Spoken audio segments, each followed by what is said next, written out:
It's Tiffany Gaines, host of the Seekers Podcast. What a late night.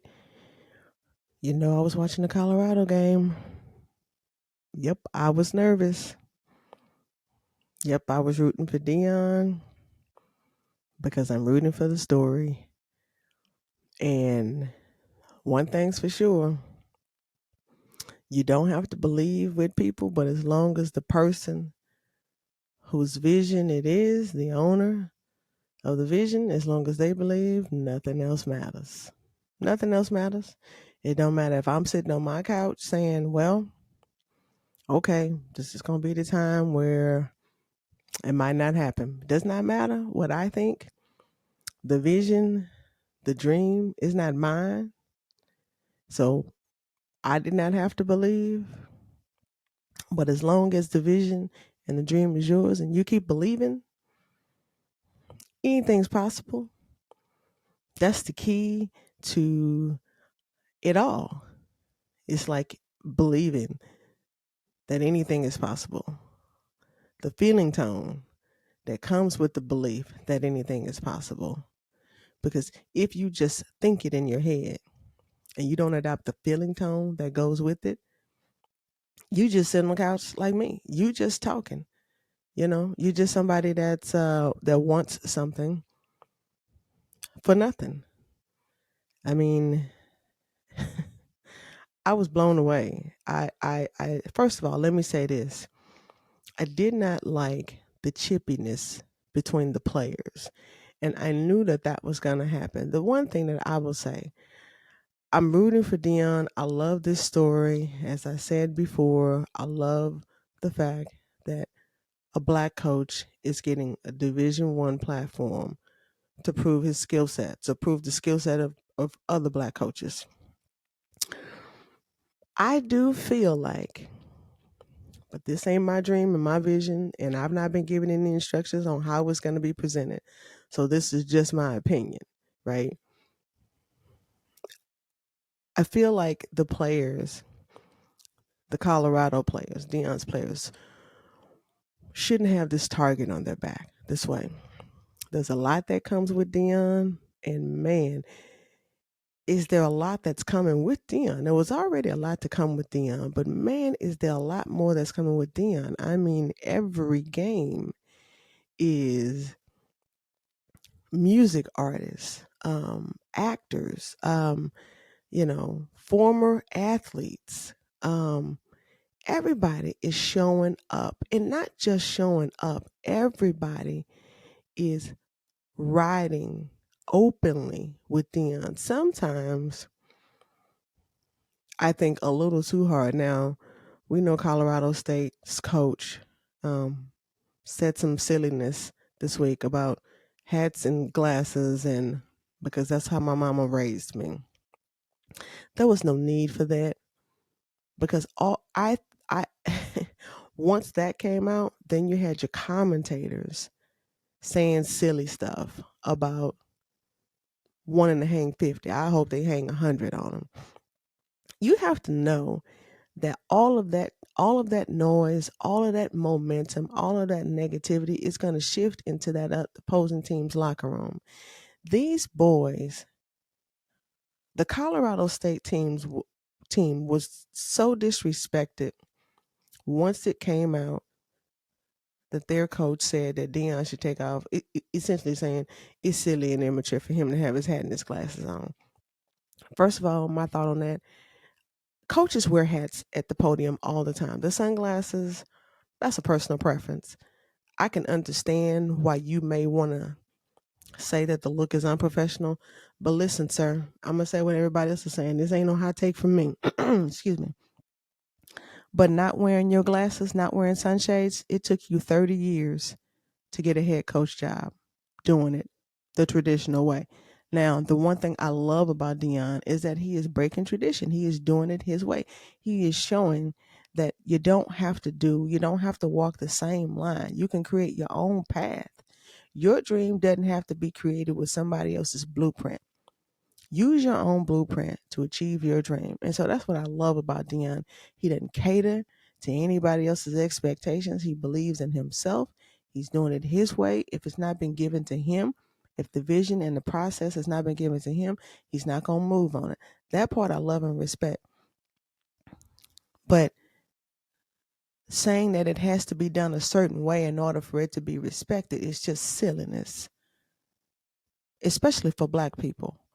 We have to think outside the box a lot of times. And so I couldn't respect that.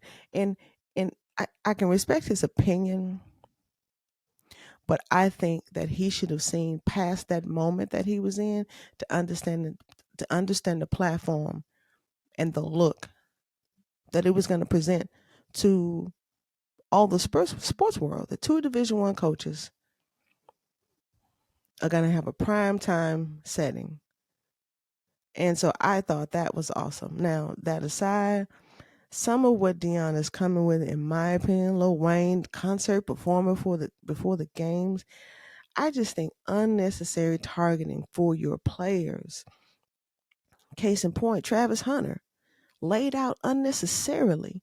Cheap hit on the sideline. Had to be taken to the hospital. Shadeur Sanders drove into the ground like he was a rag doll. Unnecessarily. It's just chippiness unnecessarily between the players because of a comment that was made by their coach. And I can't say that it's just that. The Colorado State players hear everything that you commentators, Stephen A. Smith. I love Stephen A. Smith. I love me some Shannon Sharp. But I just thought the verbal disrespect because they were defending Deion. You can defend Deion, but I felt like y'all didn't see Deion's players because these coaches are not getting on the field. So whatever punishment, whatever backlash, whatever defending of their coach is it's gonna come through the players because that's who's playing. And so I thought that the commentators did a disservice to the players for both teams. And I think that that is 100% why the game was so daggum chippy. Travis Hunter ended up at a hospital. And so that part I didn't like. I couldn't get past that part. I couldn't enjoy the game at the beginning because it was so tight and So some of that I would like coaches to just regardless of what your opinion about Dion is, I would love it if coaches just kept it coach like. Keep the coach talk. Let's not let coaches get into personal attacking business because the players are going to be the ones to try to settle it. I also wish Dion, I don't know how you pull it back now. I just wish that he would pull back some of the entourage, the entertainment entourage. You can't stop people from buying tickets to the game. If people can get tickets to the game, people get tickets to the game.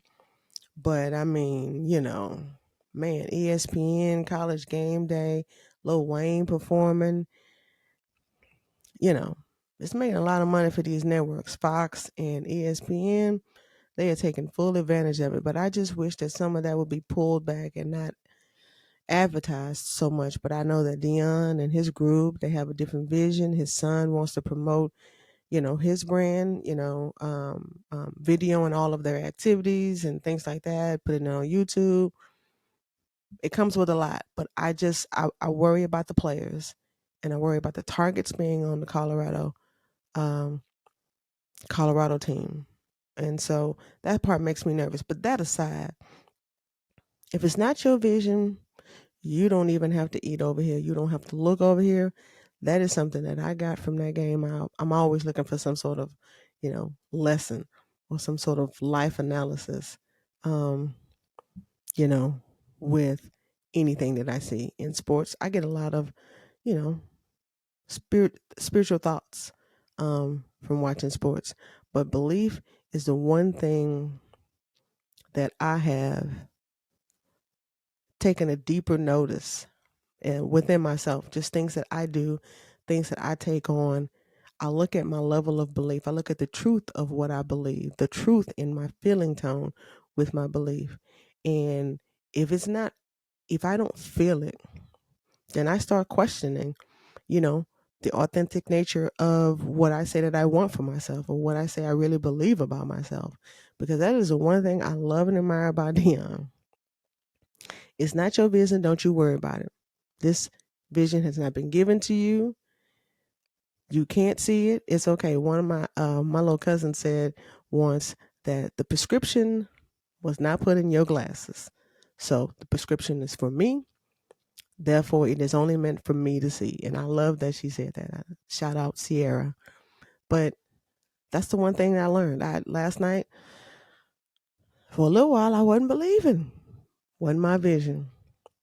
But shout out to the Colorado Buffaloes. Shout out Shador Sanders for channeling his Tom Brady, man. That dude channeled his Tom Brady. He was so chill and checked out of the noise.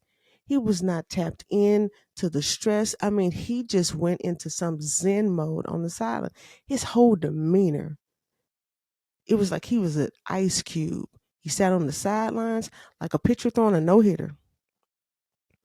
And I think I read a little clip a little while ago. It said he was thinking Tom Brady, but that was Tom Brady like.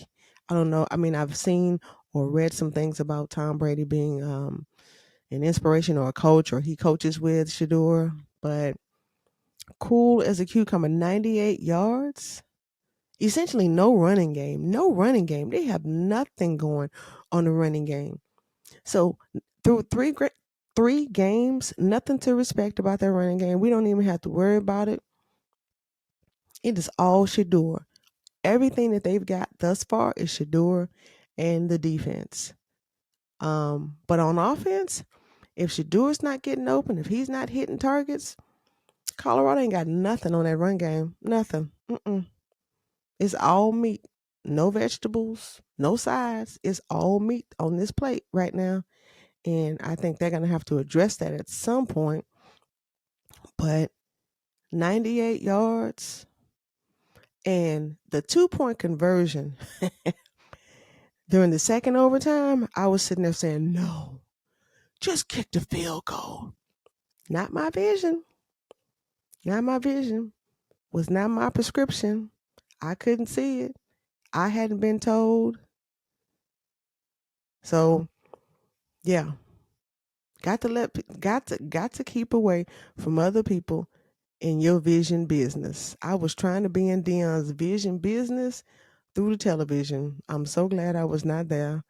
I don't know who was around him. I don't know what made it doesn't matter. I'm all about the story. I'm all about the promotion of the story. I'm all about the elevation of Deion through this process. And I thought it was a fantastic game. It was a great game. The second half was a nail biter. That overtime, but once Kamara for Colorado State made those two penalties, the hold, I believe, and then the personal foul, driving Shador into the ground. Once he was ejected, I knew, okay, this is over with. But I just felt like, look. Then I started to catch some of Deion's vision. Then I'm like, well, okay, now the universe is making this clear that this is going to be Colorado's win. Like the universe had to make it clear for me, child. Universe didn't invite you to that man's party. But once he was ejected for targeting, I was like, they're not going to score. But again, now next week is Oregon. Now I will be interested to see what the entourage is going to be like next week. What is the noise going to be like next week? I believe it's going to be a much more quieter week going into Oregon. But then again, this is just me talking. Again, I have not been invited to the vision board party for Deion Sanders. I don't know. This is just me sitting away from his dream and his process and what he's been given. This is just me sitting away evaluating. But I'm looking forward to it. You know I'm going to watch it. So, shout out Colorado Buffaloes. I did not like the coach talk. I did not like the players defending. I just think that made it ugly and it was too personal. But I think also, as long as Dion is carrying his entertainment art entourage, some of that is going to be coming anyway. But if you do have a vision, and if you are walking with someone, if you're a part of someone else's vision, you got to be prepared for the adversity that comes with it. And if you're not strong enough, man, that's another thing too. If you're walking with somebody and they have a vision and you're a part of it, you better adopt the same feeling tone. Because if you don't adopt the same feeling tone, all of it's moot, right? And so you have to be able to withstand the adversity. And Shadur, he is walking in the feeling tone of his father's vision. Cool. Dude was chilled.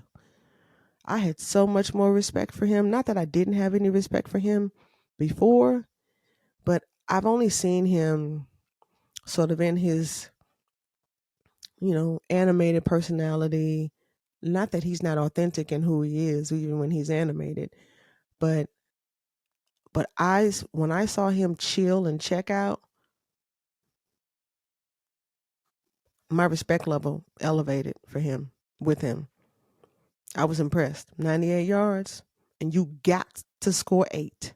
Not 7, not touchdown and field goal. You got to score 8. And let me give shout out to the young man. I don't know his name, Travis Kelce for the Colorado Buffaloes, number 87. The biggest receiver they have. He won the game for him. I mean, and at some point, I'm just like, when are y'all gonna start paying attention to 87? When y'all gonna there he is again? There he is again. There he is again. That was amazing too. I hope Shadur, targets him more. I like to see him get some more balls. Yeah, for sure. For sure, Lord. So yeah, he was awesome. I don't know the kid's name. 87. I kept calling him Travis Kelce. That's Travis Kelce's number. So I just kept saying, they go Kelce again. Right? Even he couldn't believe it. Even he was like, he probably was saying, they're still not covering me. Yeah, he might need to get a dog, get a D on his jersey. Let's put a D on that young man's jersey. So anyway, that's my take. Colorado game last night. Deion Sanders, get out of the business of watching other people's vision. That's my lesson. I was checked. Get out of that man's vision business. It's not yours. But as long as he and those around him believe, he is good. I didn't like the chippiness. I don't like coach messy talk where players have to be the one. Coaches writing checks, the players got to cash. I don't like that at all. So, Tiffany Gaines, host of the Seekers podcast. Peace.